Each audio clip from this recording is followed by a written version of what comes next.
किस तरीके से दिखाई देती है। थोड़ा सा 3D स्ट्रक्चर अगर हमारा साइडवेज देखा जाए, क्योंकि जब हम सामने से देखते हैं तो सिर्फ एक ब्लैक और एक, उसको हम नियर पॉइंट कहते हैं, और जो नियर पॉइंट होता है वो कितना होता है 25 सेंटीमीटर, फार पॉइंट, और फार पॉइंट होता है हमारा इंफिनिटी। ये डिफेक्ट ऑफ विजन के बारे में पढ़ते हैं। पहला जो डिफेक्ट होता है हमारा दैट इज मायोपिया। क्या होता है?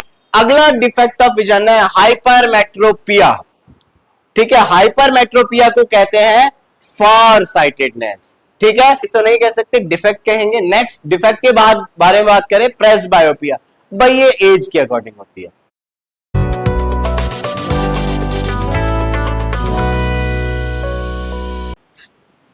हेलो दोस्तों, कैसे हैं आप लोग? मैं आशा करता हूं आप लोग बहुत अच्छे होंगे। ठीक है, आज जो हम चैप्टर डिस्कस करने वाले हैं, आज हम करेंगे human I and colourful world. बहुत ही इंटरेस्टिंग चैप्टर होने वाला है ये बच्चों हमारे लिए, क्योंकि हम इसमें आंखों के बारे में पढ़ेंगे। क्योंकि बचपन से हम देखते आ रहे हैं, अपने क्लास में देखते आ रहे हैं, अपने चारों तरफ पड़ोस में, फैमिलीज में किसी ना किसी ने चश्मा जरूर लगाया होता है। किसी का चश्मा में ज्यादा पसंद आ जाता है, किसी का लगता है अरे राम कितना मोटा चश्मा है, कितना ज्यादा नंबर है। हम पूछते भी है भाई तेरा नंबर क्या है, तेरा नंबर क्या है, भाई तेरा नंबर क्या है। तो आंखों के नंबर जानने में भी हमें उत्सुकता होती है, और नहीं लगा हुआ होता चश्मा तो दूसरे का चश्मा यूज भी करने में हमें मजा आता है। कई बार ऐसे तो अरे सर दर्द हो गया। ठीक है, तो हम इन्हीं चीजों के बारे में आज डिस्कस करेंगे कि चश्मा जो लगाया जाता है क्यों लगता है, क्या ऐसी वजह होती है कि चश्मा लगेगा। और जब भी हम किसी ऐसे व्यक्ति से पूछते हैं जिसकी डिफेक्ट है विजन में, देखने में थोड़ी परेशानी होती है, चश्मा वियर करते हैं, तो यही बात हम पूछते हैं कि भैया आपका नंबर कितना है। कोई कहता है प्लस में, कोई कहता है माइनस में। तो आज इस गुत्थी को सुलझाते हैं कि ये प्लस में क्यों बोला जाता है या माइनस में क्यों बोला जाता है। आइए चैप्टर की शुरुआत करते हैं human I and colourful world के साथ। ठीक है, तो सबसे पहले मैं आपको बता दूं कि इस चैप्टर की पीडीएफ अवेलेबल है VS2 एजुकेशनल ऐप पे, बिल्कुल फ्री ऑफ कॉस्ट है। जल्दी से जाइए, पढ़िए, ऐसा मौका बिल्कुल भी ना छोड़िए। सबसे पहले देखते हैं कि हमारी जो ह्यूमन आई है किस तरीके से दिखाई देती है। थोड़ा सा 3D स्ट्रक्चर अगर हमारा साइडवेज देखा जाए, क्योंकि जब हम सामने से देखते हैं तो सिर्फ एक ब्लैक और एक व्हाइट कलर की चीज हमें दिखाई देती है। लेकिन अगर मैं साइड में घूम जाऊं और साइड से अपनी आंख का व्यू दिखाऊं थोड़ा सा अंदर से, तो इस तरीके की ह्यूमन आई दिखाई देगी। इसके बहुत सारे पार्ट्स होते हैं, जैसे कि आप देख पा रहे हैं। ह्यूमन आई का सबसे अपर पार्ट होता है, सबसे बाहर का पार्ट होता है कॉर्निया, फिर then iris, pupil, crystalline lens, aqueous humour, vitreous humour, retina, ciliary muscles, बहुत सारे पार्ट है। ठीक है, क्या क्या इनका फंक्शन है ये भी हम डिस्कस करेंगे, और इनकी क्या इंपॉर्टेंस है। अगर ये ना हो तो क्या हो सकता है हमारी आंख के अंदर, ये भी हम साथ ही साथ डिस्कस करेंगे। तो आइए सबसे पहले हम डिस्कस करते हैं इस ह्यूमन आई के सबसे आउटर पार्ट के बारे में, जिसका नाम है स्क्लेरा। इसको देखिए, यहां पर इसका फंक्शन बेसिकली लिखा हुआ है। ये बहुत हार्ड और वाइट पार्ट होता है, जैसे कि आप लोग देख पा रहे हैं। जब भी हम किसी की आंख में देखते हैं तो मेजरली इजीली दो चीज हमें विजिबल हो ही जाती है, एक ब्लैक पार्ट और उसको सराउंड करता हुआ व्हाइट पार्ट। जो हमें व्हाइट पार्ट दिखाई देता है वही होता है स्क्लेरा। ठीक है, देखो, it is the outer part of the I which is quite tough and white and colour. ये बहुत ही टफ होता है, बहुत ही ज्यादा व्हाइट होता है, किसी किसी का पेल येलोइश भी हो जाता है। जैसे हमें एक बीमारी हो जाती है जॉन्डिस, तो तब ये थोड़ा सा पेल येलो हो जाता है, लेकिन नेचुरली ये कैसा होता है, व्हाइट इन कलर होता है। ठीक है, उसके बाद जो हमारी आंख का पार्ट आता है दैट इज कॉर्निया। कॉर्निया की बहुत ज्यादा इंपॉर्टेंस है। क्यों? अगर देखा जाए हमें कुछ भी चीज दिखाई देती है तो वो सिर्फ और सिर्फ किसकी वजह से दिखाई देती है, कॉर्निया की वजह से। क्यों? कॉर्निया ही एक ऐसा पार्ट है आई का जिसमें सबसे पहले लाइट फॉल करेगी। अगर कॉर्निया के ऊपर लाइट फॉल कर रही है, कॉर्निया का काम होता है उस लाइट को आंख के अंदर एंटर कराना। अगर कॉर्निया खराब तो आंख के अंदर, आई के अंदर लाइट एंटर ही नहीं होगी। जब एंटर ही नहीं होगी तो कोई इमेज नहीं बनेगी, कुछ हमें दिखाई नहीं देगा। इसलिए 90% केसेस में देखा जाता है जितने भी ब्लाइंड पर्संस होते हैं उनका कॉर्निया ही डैमेज होता है, कॉर्निया ही खराब होता है। तो हमें क्या पता चलता है इससे कि कॉर्निया जो है बहुत ही ज्यादा इंपॉर्टेंट पार्ट होता है हमारी आंख का। अगर ये डैमेज हो जाए तो हमें दिखाई देना बंद हो जाएगा। जब हम हॉस्पिटल्स में जाते हैं तो डॉक्टर्स कहते हैं कि अगर आपकी इच्छा है कि अगर आपकी डेथ हो जाए तो आप अपने ऑर्गन्स को डोनेट करने चाहेंगे या आई डोनेट करने चाहेंगे, कुछ भी चीज डोनेट करना चाहेंगे, तो जनरली हम आई की बात कर रहे हैं। तो जब भी हम कहते हैं हम आई डोनेट करेंगे तो मेजरली क्या डोनेट किया जाता है? कॉर्निया डोनेट किया जाता है। क्यों? क्योंकि ज्यादातर केसेस में कॉर्निया ही डैमेज होता है, कॉर्नियल पार्ट ही डैमेज होता है। अब दिखाई कैसे देता है ये? इस तरीके से आप समझेंगे, जैसे प्याज होती है, प्याज को छीलने के बाद एक हल्की सी पतली सी लेयर पिन्नी की तरह थोड़ी सी छुटती है। इसी तरीके से हमारी आंख के ऊपर एक लेयर है जिसको हम कहते हैं कॉर्निया। देखिए एक बार इसको रीड करते हैं। It is the front part of the I made of transparent substance. वही ट्रांसपेरेंट सब्सटेंस जैसे कि प्याज के ऊपर होता है, वही लेयर, इसी तरह की लेयर हमारे आईज पर होती है। And it is bulging outwards, it's outer surface is convex in shape. ये कॉन्वेक्स की तरह होता है। हमने मिरर पढ़े थे लाइट चैप्टर के अंदर, तो दो तरह की कर्व शेप पढ़ी थी हमने, एक कॉन्केव पढ़ा था और एक कॉन्वेक्स पढ़ा था।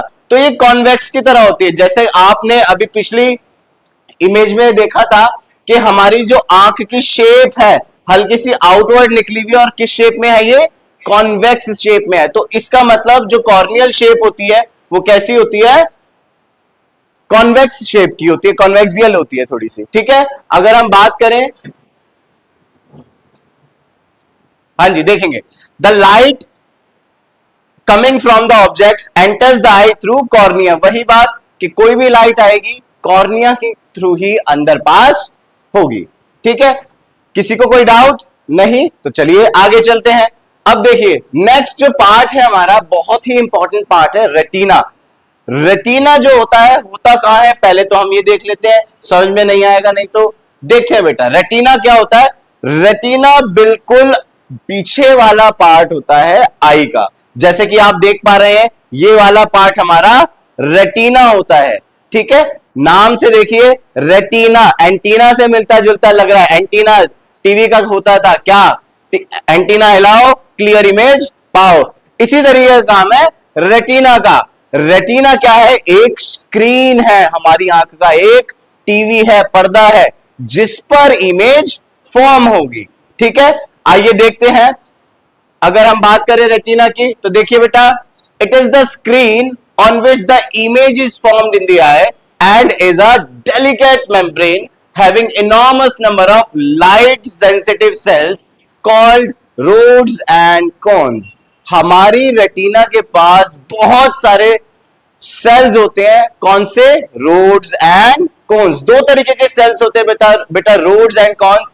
रोड्स जो होते हैं ये डार्क लाइट सेंसिटिव होते हैं और कॉन्स जो होते हैं ये ब्राइट लाइट सेंसिटिव होते हैं। होते क्या है, अभी जब मैं पावर ऑफ अकोमोडेशन डिस्कस करूंगा तब इसको अच्छे से एक्सप्लेन कर लेंगे। अभी के लिए सिर्फ आप ये चीज देखिए कि जो डार्क लाइट सेंसिटिव होती है, जो अंधेरे में देखने में हेल्प करते हैं, वो होते हैं रोड सेल्स। और जो उजाले में एक्सेस अमाउंट ऑफ लाइट के अंदर जब भी हम चले जाएंगे तो हमें देखने में मदद करेंगे कोन सेल्स। ठीक है, रेटिना के बारे में जैसे मैंने आपको बताया कि ये एक हमारी स्क्रीन है, यहीं पर इमेज फॉर्म होती है। तो अगर देखा जाए इमेज फॉर्म हो रही है तो कैसी हो रही है और क्यों हो रही है, ये भी क्वेश्चन आता है। भाई सारी की सारी लाइट जो है फॉल करेगी रेटिना पे, कन्वर्ज होगी रेटिना पे, तभी इमेज फॉर्म होगी रेटिना पे, अदरवाइज रेटिना पे इमेज फॉर्म नहीं होगी। लाइट का कन्वर्ज होना बहुत ही ज्यादा इंपॉर्टेंट है रेटिना के ऊपर। ठीक है, और जो रेटिना के ऊपर नेचुरल इमेज जो हमें मिलती है वो मिलती है रियल एंड इन्वर्टेड। कैसी इमेज मिलती है? Real and inverted. अब बच्चों इन्वर्टेड बोल दिया, अब इन्वर्टेड बोल दिया तो सबका दिमाग घूम गया कि सर क्या कह रहे हो, हमें तो सब कुछ सीधा दिखाई देता है, इन्वर्टेड कहां दिखाई देता है। होल्ड ऑन, अभी मैंने कहा इमेज बन रही है, अभी उसका डिसीजन नहीं हुआ है कि सीधी है या उल्टी है या क्या है, एडजस्टमेंट कुछ भी नहीं हुई है। हमें जो इमेज मिलेगी that is real and inverted. अब रियल इमेज होती क्या है? मैंने आपको लास्ट चैप्टर के अंदर पढ़ाया था, लाइट चैप्टर के अंदर, कि रियल इमेज वो होती है कि जिसको हम स्क्रीन पर उतार सकते हैं। ठीक है, कोई भी इमेज अगर स्क्रीन पे पॉसिबल हो उतारना तो उसको हम रियल कहेंगे। जैसे आप मुझे देख पा रहे हैं, मेरी वीडियो बना करके आप कहीं भी डालो, फोटो खींच करके आप कहीं भी डालो, मतलब मैं स्क्रीन पे आ पा रहा हूं, मतलब क्या है, ये जो इमेज आप देख पा रहे हैं ये बिल्कुल रियल है। लेकिन इस वीडियो के अंदर आपको क्या दिख रहा है, मेरा हेड ऊपर दिख रहा है और मेरे पैर नीचे ही दिख रहे हैं, मतलब मैं सीधा दिखाई दे रहा हूं, इरेक्ट इमेज फॉर्म हो रही है। लेकिन रेटिना पे जो इमेज फॉर्म होती है वो सीधी नहीं होती, उल्टी होती है। जैसे अगर फॉर्म हो रही है, आप लोग देख पा रहे हैं, तो आपके रेटिना पे मेरी इमेज कैसी है, पैर ऊपर है, सर नीचे है, लेकिन फिर भी मैं आपको सीधा दिखाई दे रहा हूं। ये मिस्ट्री हम ऑप्टिक नर्व पढ़ते हुए सॉल्व करेंगे। ठीक है, आगे देखिए इसमें क्या कह रहा है, रोड्स और कॉन्स के बारे में कि light colour object, light sensitive objects है, इंटेंसिटी ऑफ लाइट को डिसाइड करते हैं। जैसे अगर हम बात करें, हमें कलर्स के शेड दिखते हैं, क्या दिखते हैं, कलर्स के शेड दिखते हैं। जैसे अगर कहते हैं हम light blue, dark blue, navy blue, etcetera etcetera, हर कलर के मल्टीपल शेड्स मार्केट में अवेलेबल है। कैसे पहचानते हैं, कौन डिसाइड करता है, ये कैसे वो एंटर करते हैं, ये सारे के सारे कलर की वेरिएशंस हमें दिखती है किसकी वजह से, रोड्स एंड कोन सेल्स की वजह से। जैसे अगर मैं बात करूं कि हम तो फिर भी इतने कलर्स विजिबल नहीं है हमें, एक पर्टिकुलर वेवलेंथ, पर्टिकुलर फ्रीक्वेंसी की हमारी विजिबल रेंज होती है वेव्स की। लेकिन जो डॉग्स होते हैं, जो और एनिमल्स हैं, वो हमसे ज्यादा कलर्स देख पाते हैं। हमारे से ज्यादा कलर सच में डॉग्स की एबिलिटी होती है देखने की। कुछ कलर्स ऐसे होते हैं जो हमें विजिबल नहीं होते, लेकिन वो डॉग्स को विजिबल होते हैं। ठीक है, तो अब डॉग्स की आई के अंदर जो cones and rod cells present है, वो एबल करा रहे हैं, वो सक्षम बना रहे हैं उनको वो कलर्स देखने के लिए जो हमें दिखाए नहीं दे रहे। आगे चलते हैं, देखिए इसमें कहना है कि generating electrical signals which are sent to the brain via the optic nerve, and the brain interprets these signals, after which we perceive objects as they are। मतलब अब ध्यान से देखिए, एक और पार्ट का डिस्कस यहां पे किया गया है, दैट इज ऑप्टिक नर्व। ठीक है, ऑप्टिक नर्व कहां होती है, ऑप्टिक नर्व होती है हमारे ब्लाइंड स्पॉट पे। कैसे स्पॉट पे, ब्लाइंड स्पॉट। ब्लाइंड स्पॉट क्या होता है, जहां पर कोई रोशनी फॉल नहीं कर पाती, जहां पर कोई इमेज नहीं फॉर्म हो पाती। ध्यान से देखिए बेटा, अब रेटिना यहां से आ रहा है, आ रहा है, आ रहा है, अब इस रीजन पर आ गया गैप, यही होता है ब्लाइंड स्पॉट, यहां पर कोई इमेज नहीं फॉर्म होती। ठीक है, अब यहां से सिग्नल्स ट्रेवल करते हैं, इस पार्ट को कहते हैं ऑप्टिक नर्व। क्या कहते हैं, ऑप्टिक नर्व। यहीं से सिग्नल्स पास किए जाते हैं किसको, ब्रेन को, ब्रेन तक लेके जाएंगे। क्यों लेके जाएंगे, एक एग्जांपल देता हूं। जब हम छोटे होते हैं हमें सिखाई जाती है बहुत सारी चीजें। अगर सोचो आप, मेरे को थोड़ा सा अजीब तरीके से कुछ सिखाया जाता, मेरे को कहते हैं कि ये जो ब्लू कलर है, ब्लू की जगह मेरे को ये बताया जाता है ये रेड कलर है, तो मेरे ब्रेन में जो मेमोरी क्रिएट होती इस कलर को लेके क्या होती, रेड। मैं बचपन से इस कलर को क्या कहता, रेड ही कहता। क्यों, क्योंकि मेरे दिमाग में वो मेमोरी सेव की गई है। जब भी मैं ब्लू कलर देखता तो मैं कहता ये तो रेड कलर है।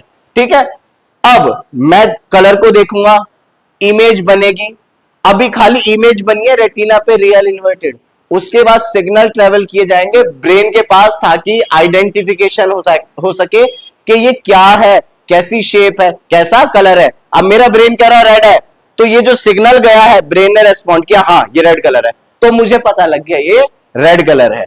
तो मतलब हुआ क्या, कोई भी इमेज बनती है उसका सिग्नल जब तक ब्रेन तक नहीं पहुंचेगा हम इमेज को डिसाइड ही नहीं कर पाएंगे।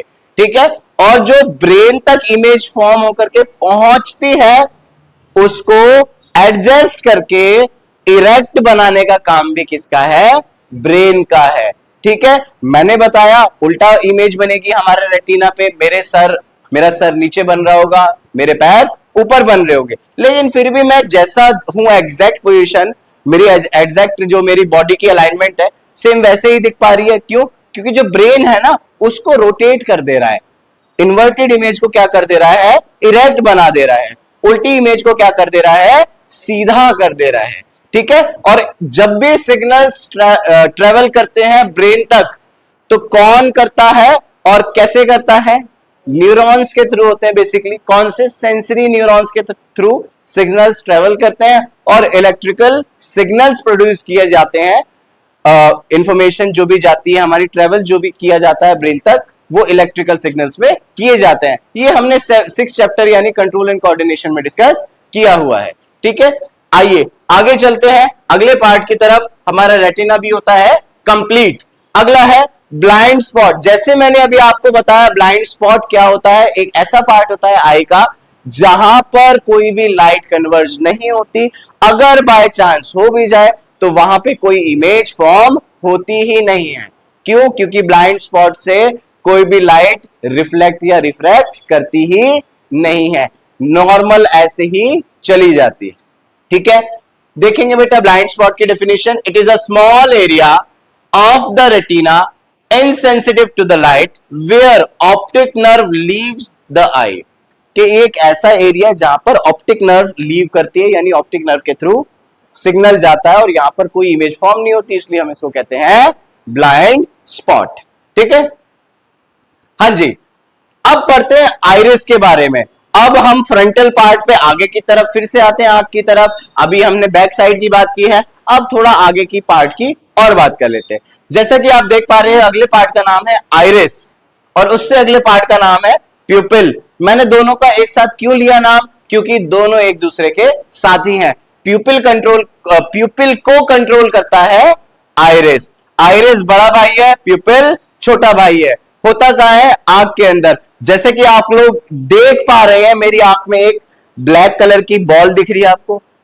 अगर आप थोड़ा और पास से देखें, उस ब्लैक कलर की बॉल के अंदर एक और छोटी सी बॉल होती है।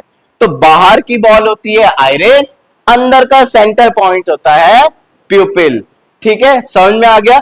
थोड़ा सा स्ट्रक्चरल डिफरेंस इनके अंदर होता ही होता है। आप देखेंगे इजीली किसी की आंख में आपको दोनों लेयर आपको क्लियरली आइरिस और प्यूपिल दिख जाएंगे। ठीक है, आइए डिस्कस करते हैं। It is behind the cornea and is dark muscular diaphragm which controls the size of pupil. A hole in the eye centre of the iris is called the pupil of the eye. अब ध्यान से देखेंगे बेटा, iris जो है वो क्या करता है? प्यूपिल के साइज को कंट्रोल करता है कि प्यूपिल का साइज बड़ा होगा या छोटा होगा। बड़ा भी हो सकता है, छोटा भी हो सकता है, फिक्स नहीं रहता। क्यों नहीं रहता?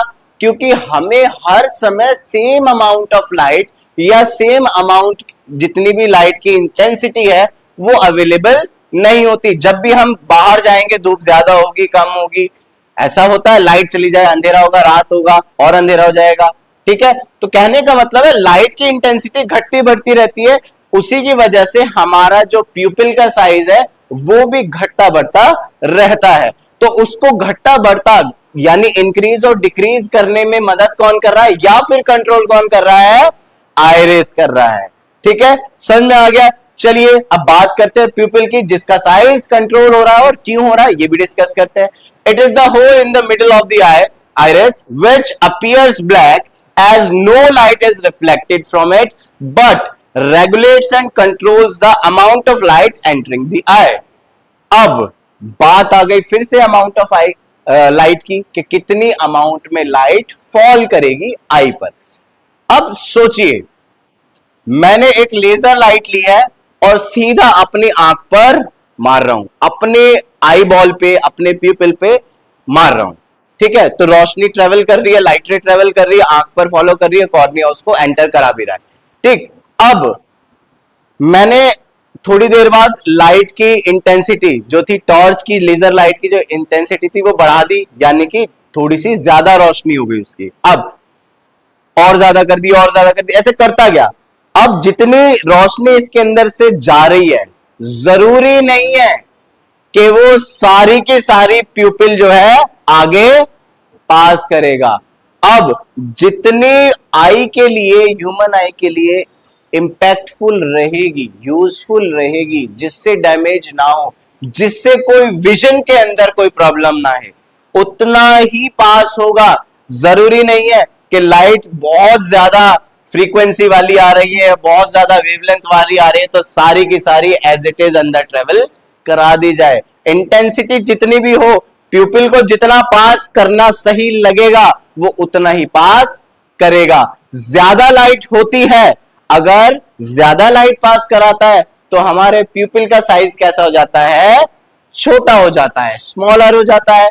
और अगर लाइट कम पड़ती है, जैसे अंधेरा होता है, हल्का सा थोड़ी सी रोशनी हमें देखना है, तो तब हमारे जो प्यूपिल का साइज है हमारा वो बढ़ जाता है।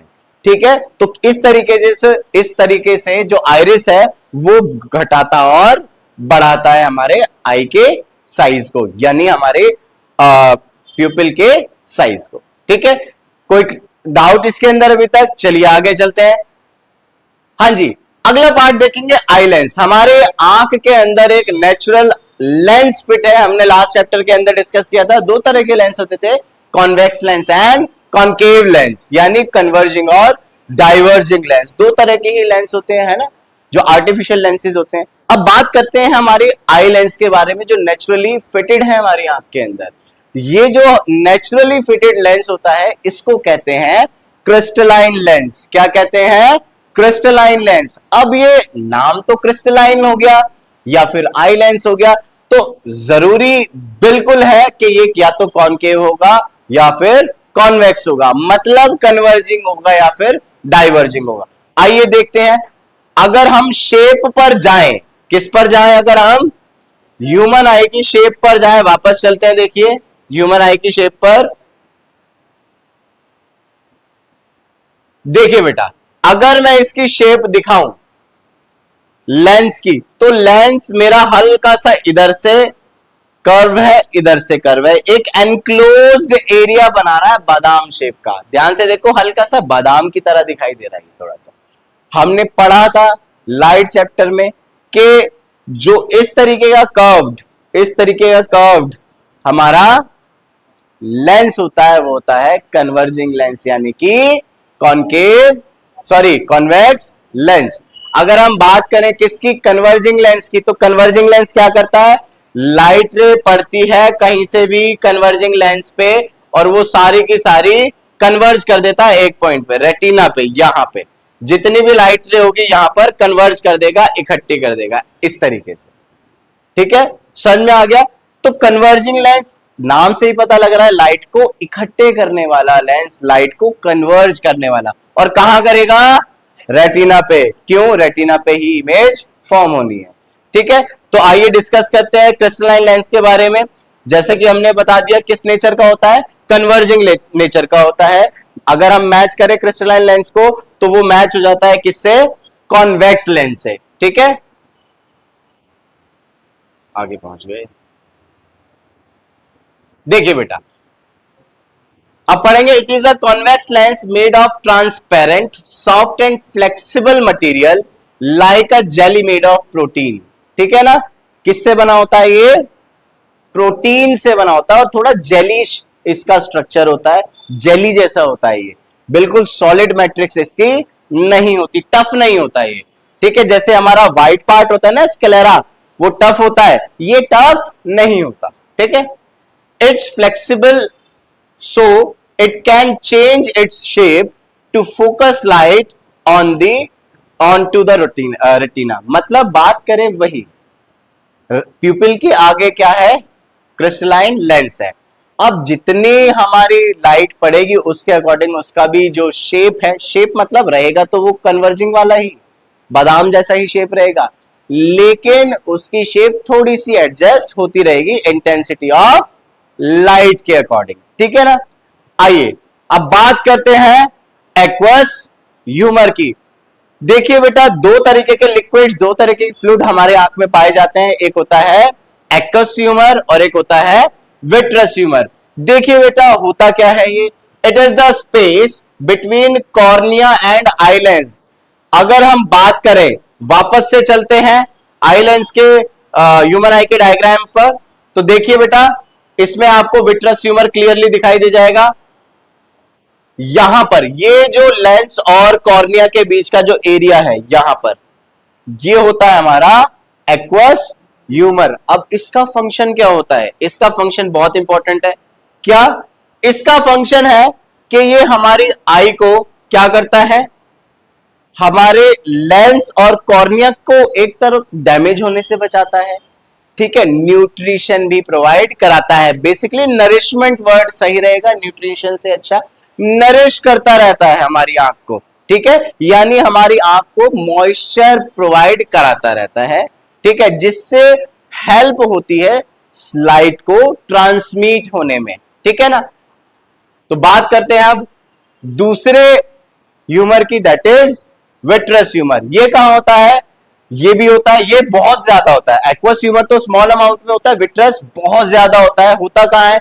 जितनी आई का ब्लैंक, रेटिना और लेंस के बीच का जो भी पार्ट था, वो सारा का सारा हमारा विट्रस ह्यूमर था। देखेंगे, it is the space between eye lens and retina. Eye lens और रेटिना के बीच बहुत बड़ा स्पेस होता है, उसमें विट्रस ह्यूमर प्रेजेंट होता है with a transparent jelly like substance which supports the back of the eye. ये बैक ऑफ द आई यानी रेटिना वाला जो ऑप्टिक नर्व वाला जो एरिया है, अगर हम बात करें तो उसको थोड़ी मजबूती प्रोवाइड कराता है, स्टेबिलिटी प्रोवाइड कराता है। जेली जैसा होता है, ये भी दिखने के लिए ट्रांसपेरेंट स्ट्रक्चर होता है, ठीक है, समझ में आ गया। तो ये था हमारा विट्रस ह्यूमर। अब सिलरी मसल्स, हमारा जो आई लेंस होता है, इसको जकड़ करके रखने वाली जो मसल्स है, उनको कहते हैं सिलरी मसल्स। देखिए बेटा सिलरी मसल्स के बारे में, ciliary muscles change the thickness of eye lens. अभी अभी बताया था मैंने कि अमाउंट जिस तरीके का होगा लाइट का, इंटेंसिटी जिस तरीके का होगा, उस तरीके से अपना शेप लेंस चेंज करता रहता है। तो उसको चेंज कराने के लिए कि मोटा होना है लेंस या पतला, कौन रेस्पॉन्सिबल है? सिलरी मसल्स, विच वाइल फोकसिंग, फोकस करते हुए, मतलब जब हम किसी चीज पे ध्यान लगाते हैं तब हम एक पॉइंट पे देखते रहते हैं, तो उस दौरान हमारे आई जो है अपना लेंस अपना साइज चेंज करता रहता है। The focal length of the eye lens can be change by the changing its shape by action of the ciliary muscle. जो बेसिकली फोकल लेंथ हम चेंज करते हैं, फोकल लेंथ जो हमारे आई लेंस की चेंज होती है, वो सिलरी मसल्स की वजह से ही होती है।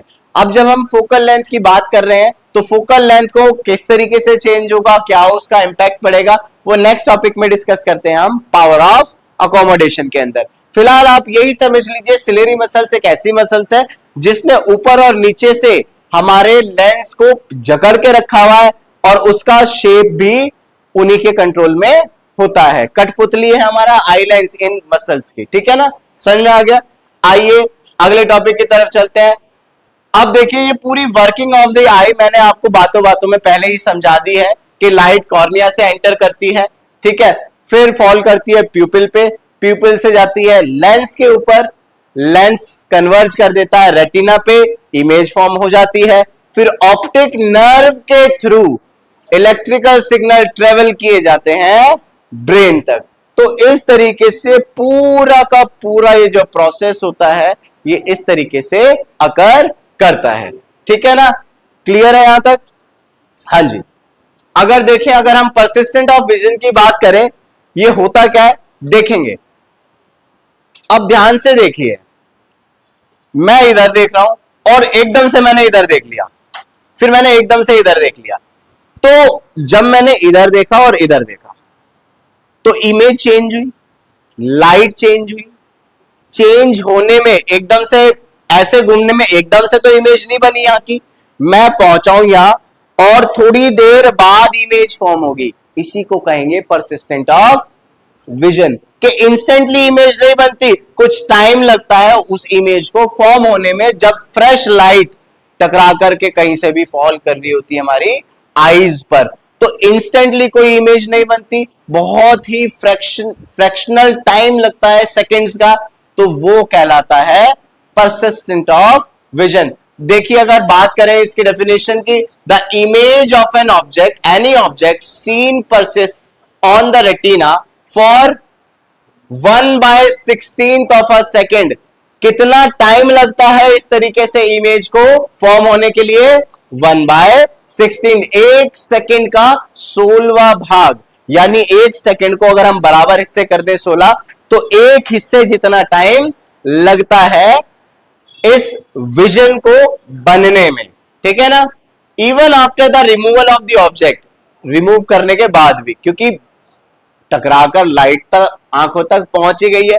अब जैसे मैं ऐसे जा रहा हूं तो बीच में गेट भी तो आया, तो मैंने क्या किया, मैं गेट पर रुका नहीं, मैं गेट से इधर मूव हो गया, लेकिन गेट की भी इमेज बनेगी बनेगी, चाहे मेरा विजन जो है, मेरी डायरेक्शन देखने की चेंज जरूर हो गई, लेकिन ये भी लाइट तो फॉल करेगी इतने सेकंड के अंदर, जब भी मैं अपनी रोटेट कर रहा हूं नेक को। तो चाहे मैं ऑब्जेक्ट पे देखता रहूं या ना देखता रहूं, उसकी इमेज बननी ही बननी है। और कितना टाइम लेगी, 1/16 टाइम लेगी। ठीक, this continuance of sensation on the eye for some time is called persistent of vision। इसी प्रोसेस को क्या कहा जाता है, persistent of vision कहा जाता है। क्लियर सभी को? चलिए आगे चलते हैं नेक्स्ट टॉपिक की तरफ, पावर ऑफ अकोमोडेशन। यहीं पर देखिए क्या लिखा है, एडजस्ट करना फोकल लेंथ का, कौन एडजस्ट करेगा, आई लेंस। अब बड़ा मजा आएगा, अब क्लियर हो जाएगी फोकल लेंथ और प्यूपिल का साइज भी। ठीक है, देखिए बेटा यहां पर एबिलिटी है हमारे आई लेंस की। अब एग्जाम्पल के थ्रू समझते हैं। जब सर्दियां होती है, सर्दियों में हम छत पर धूप सेकने चले जाते हैं, आधे घंटे बाद, 1 घंटे बाद जब भी हम नीचे आते हैं तो चारों तरफ हमें क्या दिखाई देता है, अंधेरा, बिल्कुल अंधेरा। चाहे कितनी भी लाइट नीचे लगी हुई हो घर के अंदर, फिर भी हमें अंधेरा दिखाई देता है। क्यों, ऐसा क्यों हो रहा है, समझेंगे। जब हम छत पर थे तो डायरेक्ट सनरेज आ रही थी, सनरेज बहुत ही इंपैक्टफुल है, उसकी लाइट की जो इंटेंसिटी है सन की बहुत ज्यादा होती है, तो मतलब अमाउंट ऑफ लाइट बहुत ज्यादा है। तो अब हमारी जो आंख है उसकी तरफ अडेप्ट हो चुकी है, उस लाइट की तरफ अपने आप को ढाल चुकी है। जैसे हम नीचे गए अपने घर में छत से उतर करके, लाइट की अमाउंट में हो गया ड्रास्टिक चेंज, एकदम से अमाउंट ऑफ लाइट बदल गई, इंटेंसिटी बदल गई। ऊपर ज्यादा थी, नीचे आते ही लाइट की इंटेंसिटी कम हो गई, अमाउंट ऑफ लाइट कम हो गई, तो एकदम से लाइट की इंटेंसिटी चेंज हुई। तो हमारी आंख कुछ तो एडजस्ट करेगी, क्या एडजस्ट करेगी, फोकल लेंथ करेगी। हमारा जो आई लेंस है क्या एडजस्ट करेगा, फोकल लेंथ करेगा। क्यों, क्योंकि पहले तो ज्यादा लाइट के अकॉर्डिंग फोकल लेंथ एडजस्टेड थी, जैसे ही नीचे आया लाइट कम हो गई, तो अब उसके अकॉर्डिंग क्या कर रहा है आई लेंस, एडजस्ट कर रहा है फोकल लेंस को, फोकल लेंथ को। ठीक है, अब जब तक एडजस्टमेंट हो रही होती है तब तक हमें अंधेरा दिखाई देता है। 1 सेकंड, 2 सेकंड, 3 सेकंड, 4 सेकंड के बाद धीरे धीरे जब एडजस्ट हो रही होती है, हमें क्लियर होना स्टार्ट हो जाता है। फिर जब कंप्लीटली एडजस्ट हो जाती है, फिर हमें बढ़िया से दिखाई देना स्टार्ट हो जाता है। यही होता है हमारा पावर ऑफ अकोमोडेशन। होता क्या है इसमें, अमाउंट ऑफ लाइट के अकॉर्डिंग जो हमारा आई लेंस है वो क्या करता है, अपनी फोकल लेंथ को एडजस्ट कराता है ताकि सही से क्लियरर इमेज फॉर्म हो पाए। ठीक है, समझ में आ गया। देखिए same, the ability of eye lens to adjust is focal length with the help of ciliary muscles is called power of accommodation. Ciliary muscles का अभी अभी फंक्शन बताया था, according to the intensity of light, amount of light, वो lens के size को control करते हैं। तो जब लेंस के साइज को कंट्रोल करते हैं तो उसी के थ्रू फोकल लेंथ भी एडजस्ट होती है। क्लियर यहां तक? अब जब हम फोकल लेंथ हमारी आंख की एडजस्ट हो चुकी होती है, तब हमारी जो आई लेंस है वो कैसा हो जाता है, थोड़ा सा रिलैक्स हो जाता है। जैसे कहने का मतलब है, अभी मैं धूप में हूं, ज्यादा लाइट है, ठीक है, अब ज्यादा लाइट है तो मेरा जो आई लेंस है वो थोड़ा स्क्वीज हो जाता है, प्यूपिल थोड़ा स्क्वीज हो जाता है। ठीक है, यानी हमारा जो आई बॉल है बेसिकली वो छोटा हो जाता है। ठीक है, और कॉन्ट्रैक्ट कब होता है, फैलता कब है, जब कम लाइट होती है, अंधेरे में जाते हैं, कम लाइट वाले रीजन में जाते हैं, तो हमारा आई बॉल का साइज क्या हो जाता है, सॉरी, कॉन्ट्रैक्ट का मतलब छोटा होता है, मैं जल्दीबाजी में होता है, रिलैक्स का मतलब एक्सपेंड होता है। ठीक है, जब एक्सपेंड होता है तो मतलब क्या होता है, वो क्या बोलते हैं, रिलैक्स फॉर्म में होता है जब कम लाइट होती है, और कॉन्ट्रैक्ट होता है तब जब ज्यादा लाइट होती है तो वो कॉन्ट्रैक्ट हो जाता है। ठीक है, अब उस समय होता क्या है, जब रिलैक्स हो, जब हमारा रिलैक्स का मतलब आई लेंस थोड़ा सा क्या हो, फैल जाए, तो eye lens become thin. Lens छोटा होता है, आई बॉल बड़ी हो जाती है। आई बॉल अलग शेप दे रही है और लेंस अलग शेप दे रहा है। Increase the focal length, focal length increase करनी पड़ती है। Enable us to see distant object clearly, दूर के ऑब्जेक्ट को क्लियरली दिखाई देता है जब हम दूर के ऑब्जेक्ट को देखते हैं। ठीक है, इधर देखेंगे जब हमारी आई लेंस कॉन्टैक्ट होती है, कॉन्ट्रैक्ट में eye lens become thick, eye lens जो होता है थिक हो जाता है हमारा। डिक्रीजेज इज फोकल लेंथ, और जो हमारे पास के ऑब्जेक्ट्स होते हैं उनको क्लियर दिखाई देने में हेल्प करता है। ठीक है, समझ में आ गया। आइए नेक्स्ट टॉपिक की तरफ चलते हैं। ये था पावर ऑफ अकोमोडेशन। अब रेंज ऑफ विजन, बहुत इंपॉर्टेंट है टॉपिक पढ़ना कि कितनी रेंज होगी हमारी। रेंज का मतलब कितना हम देख पाएंगे और कितना हम देख नहीं पाएंगे। अगर हम बात करें कितना पास से मैं देख सकता हूं और कितना दूर तक देख सकता हूं, जैसे मैं रात को छत पे जाऊं, चांद दिख जाएगा, ऑब्वियस सी बात है, तारे दिख जाएंगे, तो मतलब मैं दूर तो ठीक ठाक ही देख पा रहा हूं। चांद और तारे हमारे बहुत ज्यादा दूर है, इंफिनिटी पे है, यानी जो दूर की मेरा फार पॉइंट जहां मैं मैक्सिमम देख सकता हूं दैट इज इंफिनिटी। लेकिन अगर मैं नियर पॉइंट की बात करूं, पास की बात करूं, अगर मैं बुक पढ़ रहा हूं तो मैं यहीं रख के पढ़ूंगा इतनी दूर। अगर मैं बुक को यहां रख दूं तो मुझे दिखाई नहीं देगा। क्यों? क्योंकि इमेज ही क्लियर नहीं बनेगी, लाइट सही से एंटर करेगी नहीं फॉल करके ऑब्जेक्ट पे। ठीक है, तो पास के लिए एक लिमिटेशन है, क्या है कि 25 सेंटीमीटर अगर मेरे कोई ऑब्जेक्ट दूर है आई से, वो बिल्कुल परफेक्ट इमेज फॉर्म होगी, यानी मिनिमम 25 सेंटीमीटर दूर होना चाहिए। इससे दूर तो क्लियर बनेगी बनेगी, लेकिन अगर मैं पास लाता रहूं तो 25 सेंटीमीटर तक तो मेरी क्लियर बन रही है। जैसे ही वो 20 या 15 होगी, ब्लर विजन हो जाएगा, सही से चीजें दिखाई नहीं देगी। ठीक है ना, तो इसी को कहते हैं हम रेंज ऑफ विजन, कि भाई जो लीस्ट डिस्टेंस होता है हमारा, सबसे कम डिस्टेंस होता है, मिनिमम डिस्टेंस हमारे कोई भी आई की जो देख पाता है उसको हम नियर पॉइंट कहते हैं। और जो नियर पॉइंट होता है वो कितना होता है, 25 सेंटीमीटर। और जो फार पॉइंट, जितना ज्यादा हम दूर देख सकते हैं, नेकेड आई की बात कर रहा हूं, टेलीस्कोप यूज नहीं कर रहे हम।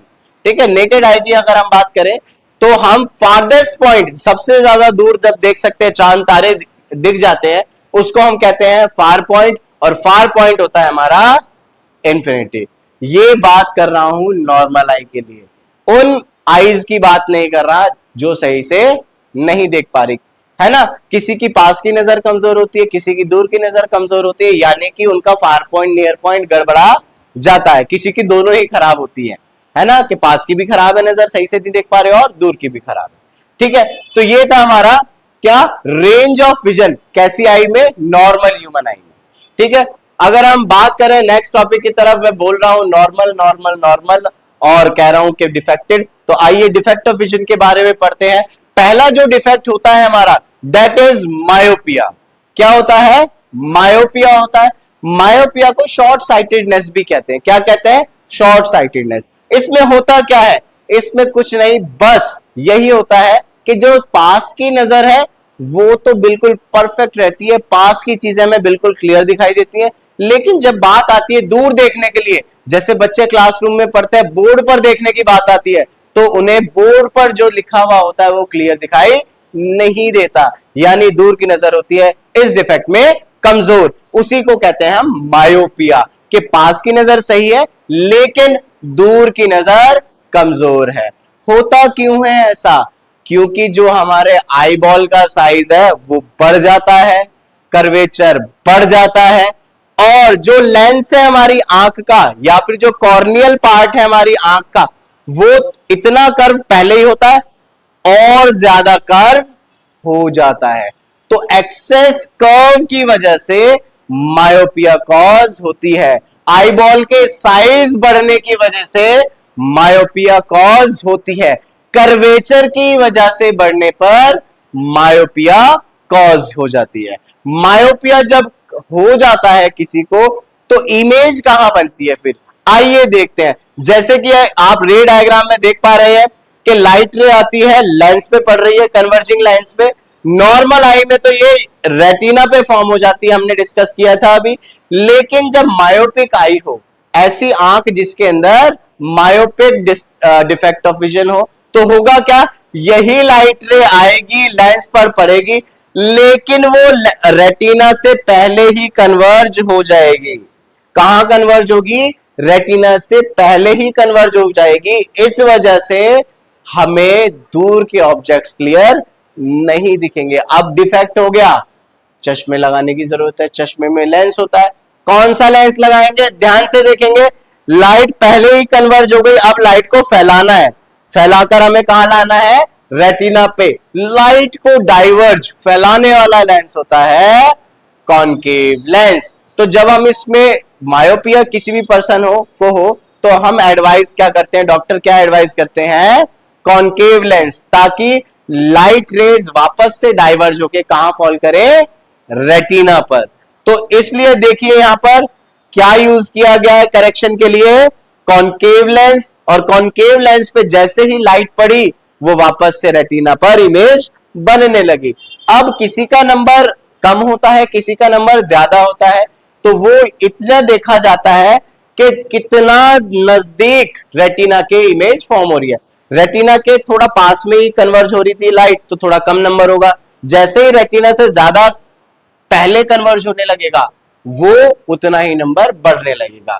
और कॉनकेव की पावर ऑफ लेंस हमने पढ़ रखी है, नेगेटिव होती है। ठीक है, जब भी किसी का नंबर आपको पता लगेगा चश्मे का, नेगेटिव।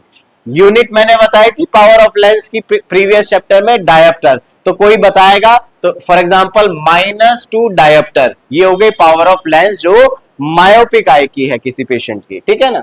अगर हम इसकी डेफिनेशंस के बारे में थोड़ा सा डिस्कस कर ले, होता क्या है, it is that defect of vision due to which a person can see objects nearby clearly but can not see distant objects clearly. वही नियर बाय ऑब्जेक्ट्स तो क्या हो रहे हैं, क्लियर दिखाई दे रहे हैं, लेकिन जो डिस्टेंट ऑब्जेक्ट्स है वो सही से क्लियरली दिखाई नहीं दे रहे। ठीक है। A myopic eye has its far point nearer than its infinity. अब फार पॉइंट और नियर पॉइंट की बात हो गई। अब कौन सी नजर कमजोर है, दूर की, पास की सही है, तो पास का नियर का पॉइंट है ना, यानी नियर पॉइंट वो तो सेम होगा, क्या होगा, 25 सेंटीमीटर, जिसको मायोपिया होगी। फर्क किस में हो जाएगा, फार पॉइंट के अंदर। क्यों, क्योंकि जो दूर की नजर है वही तो कमजोर है, दूर का ही तो नहीं दिख रहा। तो पहले नॉर्मल आई इंफिनिटी तक देख पा रही थी, अब इंफिनिटी से कम हो जाएगा, लेस देन इंफिनिटी हो जाएगा मायोपिक आई का फार पॉइंट। क्यों, क्योंकि दूर की नजर में ही गड़बड़ी है। ठीक है ना। हाँ जी, तो देखेंगे द रीजन वही, कर्वेचर का बढ़ जाना, इलोंगेशन ऑफ आईबॉल का बढ़ जाना। ठीक है। और तीसरा रीजन मैंने बताया था अभी आपको, क्या, कॉर्निया का ज्यादा बेंड हो जाना, ज्यादा कर्व हो जाना। करेक्शन हम पढ़ ही रहे हैं, कॉनकेव लेंस। ठीक है, क्लियर है। चलिए अगले डिफेक्ट की तरफ बढ़ते हैं। हाँ जी, अगला डिफेक्ट ऑफ विजन है हाइपरमेट्रोपिया। ठीक है, हाइपरमेट्रोपिया को कहते हैं फार साइटेडनेस। ठीक है, दूर का सही दिखाई देता है, इसमें क्लियर दिखाई देता है, लेकिन पास की नजर में गड़बड़ी हो जाती है, पास की नजर कमजोर हो जाती है। ठीक है, होता क्या है, वही रीजन, कर्वेचर कम हो जाता है, आईबॉल कम हो जाता है। मायोपिया का बिल्कुल उल्टा, मायोपिया में आईबॉल बढ़ रहा था, ठीक है, हाइपरमेट्रोपिया में आईबॉल का साइज कम हो रहा है। कर्वेचर मायोपिया में बढ़ रहा था, इसमें कम हो रहा है। कॉर्निया स्फेरिकल शेप उसकी बढ़ती जा रही थी, ज्यादा बेंड हो रहा था, इसमें फ्लैट हो जाता है, कॉर्निया थोड़ा फ्लैट सीधा होने लगता है। ठीक है, और होती कैसे है, कहां इमेज बनेगी, आइए देखते हैं। नॉर्मल आई रेटिना पे बनती है, लेकिन जिसको हाइपरमेट्रोपिया हो जाए उसकी रेटिना के बाद इमेज फॉर्म होने लगती है, रेटिना के भी आगे कन्वर्ज हो जाती है लाइट। ठीक है, तो अब हमें ऐसा लेंस चाहिए करेक्शन के लिए जो इस लाइट को इकट्ठा करके वापस रेटिना पे लाए। इकट्ठा करने वाला लेंस होता है कॉन्वेक्स लेंस, यानी कि कन्वर्जिंग लेंस। लाइट को कन्वर्ज करने के लिए हम कन्वर्जिंग लेंस लगा देंगे और लाइट फिर से रेटिना पे कन्वर्ज हो जाएगी और वापस से रेटिना पे इमेज फॉर्म हो जाएगी। अब बात करते हैं कौन सी नजर कमजोर थी, पास की, दूर की तो ठीक थी, तो यानी इसका नियर पॉइंट ही अलग होगा, फार पॉइंट बिल्कुल सही होगा। नॉर्मल की तरह होगा। नॉर्मल आई का फार पॉइंट इंफिनिटी होता है, तो हाइपरमेट्रोपिक आई का भी फार पॉइंट इंफिनिटी होगा। लेकिन अगर हम बात करें किसकी, नियर पॉइंट की, पास की नजर कमजोर है तो इसका नियर पॉइंट गड़बड़ा जाएगा। होता क्या था नॉर्मल का 25 सेंटीमीटर, इसमें हो जाएगा मोर देन 25 सेंटीमीटर। कैसे मोर क्यों कह रहा हूं मैं, लेस क्यों नहीं कह रहा, क्योंकि मैंने बताया लेस 25 से तो कम वैसे ही नहीं देख पाते नॉर्मल में भी। होता है ना कहीं भी, जैसे हम सुई में धागा डालते हैं तो मैं नॉर्मल अगर ऐसे डाल रहा हूं तो जिसको होगी वो इस तरीके से डालेगा, या कुछ लोग बुक को इस तरीके से पढ़ते हैं, पास से पढ़ा नहीं जाएगा। क्यों, क्योंकि उनको हाइपरमेट्रोपिया होती है। अब मायोपिया और हाइपरमेट्रोपिया की ना एक थोड़ी सी खाबी है ना, खूबियत है उसकी, है ना, कि मतलब जब भी मायोपिया होता है 98% लमसम लेके चलते हैं ऑन एन एवरेज, 98-99% जो है अर्ली एज में होती है मायोपिया। जैसे स्कूल गोइंग चिल्ड्रंस होते हैं जो हमारे, उनकी जो अगर डिफेक्ट ऑफ विजन होगा 99 या 98% मायोपिया ही होगा। तो जितने चश्मे आपके क्लास में लग रहे हैं बच्चों के, मैं कह रहा हूं पूरे स्कूल में जितने बच्चों ने चश्मे लगाए हुए हैं, अगर 100 बच्चों ने लगाए हुए हैं तो 97, 98 या 99 बच्चे मायोपिया वाले होंगे, ठीक है ना। और हाइपरमेट्रोपिया की बात करें तो जब हमारी नॉर्मल आई डिफेक्ट होना स्टार्ट होती है 35 की एज में, 35 प्लस की एज में, तो हमें हाइपरमेट्रोपिया होता है। जिस एज में आप सब बच्चों के पेरेंट्स हैं वो 35 प्लस की एज है, अगर उनको अभी चश्मा लगा है, पहले बिल्कुल आंख सही थी, तो उनको हाइपरमेट्रोपिया हुआ होगा। जो भी बारीक काम होता है, बुक पढ़ना हो, कोई हिसाब कैलकुलेट करना हो, पेन पेपर यूज करना हो, फोन चलाना हो, कंप्यूटर चलाना हो, सुई में धागा डालना हो, कोई भी बारीक काम करना हो, तब वो चश्मा लगाते हैं, वैसे ठीक रहते हैं। ठीक, तो मतलब ये जो हाइपरमेट्रोपिया है, अगर 100 बंदों के चश्मा लगा हुआ है जिसके ताजा ताजा लगा है 35 प्लस एज में, तो 97-98% हाइपरमेट्रोपिया वाले पेशेंट्स हमें देखने को मिलेंगे। ये इतनी ज्यादा प्रोबेबिलिटी क्यों है, क्योंकि इसी के अकॉर्डिंग हमारा डिफेक्ट होता है, ठीक है ना। क्यों, इलोंगेट कब करता है हमारा आईबॉल, जब नए होते हैं हम, नए का मतलब छोटे होते हैं, तभी क्या होता है साइज बढ़ने के चांसेस होते हैं ज्यादा। और जब एज बढ़ती जाती है तो हमारी जो मायोपिया वाली डिजीज है, यानी इलोंगेशन ऑफ आईबॉल है, उसके चांसेस धीरे धीरे कम होते रहते हैं, ठीक है। अब बात करते हैं नेक्स्ट डिजीज के बारे में, डिजीज तो नहीं कह सकते, डिफेक्ट कहेंगे। नेक्स्ट डिफेक्ट के बाद बारे में बात करें, प्रेसबायोपिया। भाई ये एज के अकॉर्डिंग होती है। एज मतलब जब 60 प्लस होता है, बूढ़े हो जाए, बूढ़े हो जाते हैं क्योंकि हमारे सारे सेल्स, कोन्स, रोड सब वीक हो जाते हैं, रेस्पॉन्ड करना सही से बंद कर दे, काम नहीं करते, ठीक है, तो तब हमें हो जाती है प्रेसबायोपिया। इसमें दूर की और पास दोनों बत्ती गुल, दूर की भी नहीं दिखाई दे रही सही से चीजें, पास की भी नहीं दिखाई दे रही। होता है ना, किसी बुजुर्ग के पास जाओ, थोड़ा सा दूर हो, पहचान नहीं पाते, क्यों, सही से उन्हें दिखाई नहीं दे रहा, इसलिए पहचान नहीं पा रहे कौन है, ऐसे करके देखते हैं, वो थोड़ा सा जूम करके देखते हैं, ठीक है ना, मैग्नीफाई करते हैं इमेज को, लेकिन उनको सही से दिखाई नहीं देता। प्रेसबायोपिया में क्या होता है, रेटिना के पहले और बाद में दोनों जगह इमेज फॉर्म होने लगती है। रीजन बीइंग कि जितने सेल्स ज्यादा वीक हो जाते हैं कि ना तो सही से कन्वर्ज कर पाते हैं लाइट को, ना तो सही से डाइवर्ज कर पाते लाइट को, ठीक है ना, तो इसलिए रेटिना के पहले और बाद में दोनों ही इमेज इसमें फॉर्म होती है। अब जब दोनों इमेज इसमें फॉर्म होती है, दोनों जगह का इसका नजर कमजोर है, तो नियर और फार दोनों ही पॉइंट इसके खराब होंगे। नियर पॉइंट 25 सेंटीमीटर से ज्यादा नहीं, 40 सेंटीमीटर से ज्यादा होगा, मतलब 35 तक का भी नहीं दिखाई देगा, 35 सेंटीमीटर, 40 सेंटीमीटर के अराउंड उन्हें सही से दिखाई देगा। और ऐसा भी नहीं है कि इन्फिनिटी तक दिखाई दे या less than infinity, less than infinity में तो 1 किलोमीटर भी आ गया, 2 किलोमीटर भी आ गया, नहीं दिखाई देगा। उनको दूर का पॉइंट भी मतलब बिल्कुल ही पास हो जाता है 1 मीटर, मतलब 0.4 और 1 मीटर के बीच की चीजें दिखाई देंगी, इधर की ब्लर, आगे की ब्लर, सब चीज खराब। फार पॉइंट हो गया less than 1 metre, near point हो गया 0.4 मीटर या फिर 40 सेंटीमीटर, अगर सेंटीमीटर में बात करें, ठीक है। तो अब चश्मा लगाने की बात आ गई, क्योंकि भाई आजकल चश्मे का तो फैशन है, सबको चाहिए हमें क्लियर देखना है। अगर मुझे हो जाता मैं भी चश्मा लगाता, क्योंकि दुनिया तो मुझे भी देखनी है, ठीक है। हाँ जी, देखिए, तो ऐसी बीमारी जब होती है, ऐसा डिफेक्ट जब होता है, तो हम दोनों लेंसेज को कंबाइन करते हैं। कौन कौन से लेंसेज को, कॉन्वेक्स और कॉनकेव लेंस को। कंबाइन करके एक लेंस बनाया गया दोनों के यूज करके, जिसको हम कहते हैं बायफोकल लेंस। क्या कहते हैं? Bifocal lens. बाय माने दो, फोकल माने फोकल लेंथ को एडजस्ट करने वाला या फोकल लेंथ रखने वाला लेंस क्या कहलाता है? Bifocal lens. अगर हम बायफोकल लेंस की अगर हम बात करें, इस तरीके का दिखाई देगा, अपर पार्ट अलग लेंस होगा, लोअर पार्ट अलग लेंस होगा। कौन सा पार्ट का कौन से लेंस का होगा, कैसे पता लगेगा? ध्यान से देखिए, जब भी हम आई का ऊपर वाला हिस्सा यूज करते हैं देखने के लिए, तो हमेशा दूर देखते हैं, और जब हम पास पढ़ते हैं बुक वगैरह तो लोअर पार्ट देखते हैं। तो दूर को क्लियर करने वाला लेंस होता है कॉनकेव लेंस, पास को क्लियर करने वाला लेंस होता है कॉन्वेक्स लेंस। तो अपर पार्ट बायफोकल लेंस का कॉनकेव होता है, लोअर पार्ट कॉन्वेक्स होता है। दोनों को मर्ज करके बनाया गया, जिसको हम कहते हैं बायफोकल लेंस। जिसके पास बायफोकल लेंस नहीं है, दोनों डिफेक्ट है, दो चश्मे कैरी करके चलते थे पहले, ये मॉडर्नाइजेशन होती गई तो और ज्यादा चीजें अपने अकॉर्डिंग हम बनाते गए। ठीक है, दो चश्मे की बजाय एक ही बना दिया, दैट इज बायफोकल लेंस। समझ में आ गया? आइए थोड़ा सा इसके बारे में रीड कर लेते हैं। It is that defect of vision due to which the power of accommodation of the eye usually decreases with the age. Age के साथ साथ पावर ऑफ अकोमोडेशन हमारी घटती चली जाती है।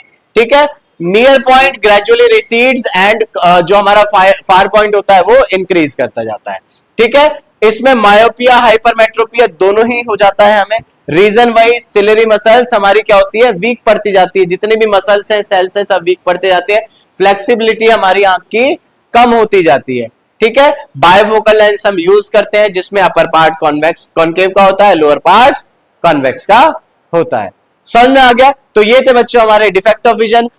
इस चैप्टर के आगे के टॉपिक्स हमारे नेक्स्ट वीडियो में, नेक्स्ट लेक्चर वीडियो में आपको देखने को मिल जाएंगे। जल्दी से जल्दी आप हमारे चैनल को सब्सक्राइब कीजिए, यूट्यूब चैनल को। एज द टाइम पासेस हम और भी चैप्टर्स आपके सामने लाते रहेंगे। थैंक यू, जय हिंद।